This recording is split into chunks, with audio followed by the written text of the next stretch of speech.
আসসালামু আলাইকুম প্রিয় ফুটবল ফ্যান্স।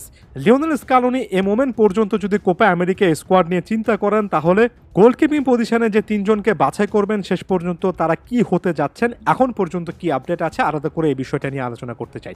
প্রথমত, গোলকিপার হিসেবে ফার্স্ট চয়েস হিসেবে নিঃসন্দেহে আপনারা সকলেই তো জানেন এমিলিয়ানো মার্টিনেজ থাকবেন। বিন্দুমাত্র কোনো সন্দেহ নেই, ফিট থাকলে এমি মার্টিনেজই আরও একবার আর্জেন্টিনাকে কোপা আমেরিকা জয়ের পথে একেবারে সামনে থেকে ডিফেন্সের নেতৃত্ব দেবেন। এবং এমিলিয়ানো মার্টিনেজ এর আগে কোপা আমেরিকাতে কি কি করে এসেছেন সে জিনিসটা আরও একবার মনে করেন। একই সঙ্গে এই জিনিসটাও মনে করিয়ে দিতে চাই, কোপা আমেরিকাতে দুর্দান্ত পারফরমেন্স করার পরে লিওনেল মেসিকে জড়িয়ে ধরে আইকনিক সে ছবিগুলোকে পাশে রেখে এমি মার্টিনেজ পরবর্তী সময়ে বলেছিলেন এবার লিও মেসির জন্য একটা বিশ্বকাপ এনে দিতে চান, একটা বিশ্বকাপ জয় করতে চান। এই টাইপের আত্মবিশ্বাস এমি মার্টিনেজ একটা দলের মধ্যে নিয়ে আসেন।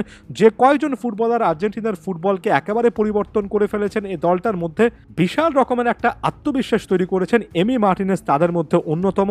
এবং অবশ্যই গোলকিপার হিসেবে আর্জেন্টিনার গোলবারের নিচে এবারও সবচেয়ে ভরসার নাম হবেন এমি মার্টিনেজের পরে পরবর্তী যে নামটা আসে সে নামটা আপনাদের খুব একটা বেশি পছন্দ নয়, সে নামটা হচ্ছে ফ্রাঙ্কো আরমানি। আপনি চান কিংবা না চান ফ্রাঙ্কো আরমানি ব্যাকআপ গোলকিপার হিসেবে থাকছেন, অর্থাৎ এমি মার্টিনেজ আনফর্চুনেটলি কোনো ইভেন্ট দেখলে ফ্রাঙ্কো আরমানিকে আপনি আর্জেন্টিনার গোলবারের নিচে দেখবেন। ব্যাপারটা এত বেশি করে আলোচিত এবং একই সঙ্গে সমালোচিত ব্যাপার যে নতুন করে সে আলোচনা সমালোচনাতে যাচ্ছি না। এই প্লেয়ারটার উপর লিওনেল স্কালোনি নির্ভর করেন।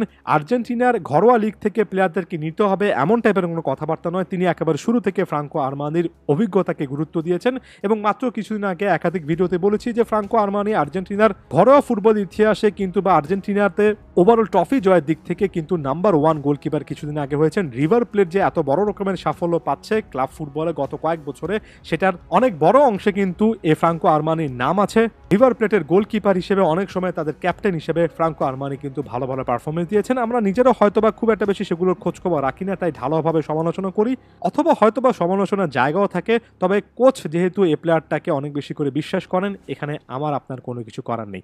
বাকি একটা পজিশনে ওয়াল্টার বেনিতেজ আছেন, অর্থাৎ এখনকার বিবেচনায় ওয়াল্টার বেনিতেজ এগিয়ে আছেন। তবে জেরোনিমো রুলিও কিন্তু ক্লাব ফুটবলে একটা কামব্যাক করেছেন সর্বশেষ ম্যাচটার মাধ্যমে। অর্থাৎ বেনিতেজ নাকি শেষ পর্যন্ত রুলি কে সুযোগ পাবেন সেটার জন্য ছোট্ট একটা রেস হতে পারে।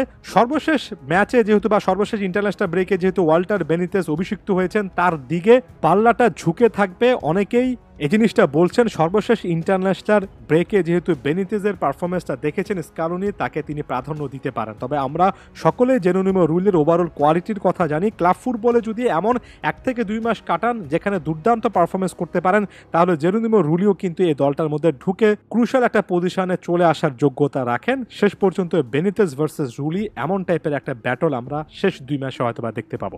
অনেকে হুয়ান মুসোর কথা বলবেন, ইনজুরি সংক্রান্ত একের পর এক ইস্যুতে ভুগেছেন। অনেকে আরও অনেক গোলকিপার আছে তাদের কথা বলবেন। তবে আপাতত আমার কাছে মনে হয় এমি মার্টিনেজ এবং ফ্রাঙ্কো আরমানি ছাড়া বাকি দুজনের কথা যে বললাম, ওয়াল্টার ড্যানিয়েল বেনিতেজ এবং জেরোনিমো রুলি, এই দুজনের মধ্য থেকে যে কোনো একজনকে শেষ পর্যন্ত স্কালোনি বেছে নেবেন। ব্যক্তিগতভাবে মনে করি ফ্রাঙ্কো আরমানির পরিবর্তে সেকেন্ড চয়েস গোলকিপার হিসেবে যদি রুলি থাকতেন তাহলে সবচেয়ে ভালো হতো। তবে ব্যাক টু ব্যাক ইনজুরির কারণে রুলি লম্বা একটা সময় ধরে কিন্তু মাঠের বাইরে আছেন। সেই গত বছরের অগাস্ট থেকে বলা চলে মাঠের বাইরে আছেন, মাত্র কামব্যাক করেছেন। দেখা যাক ভবিষ্যতে কি করতে পারে।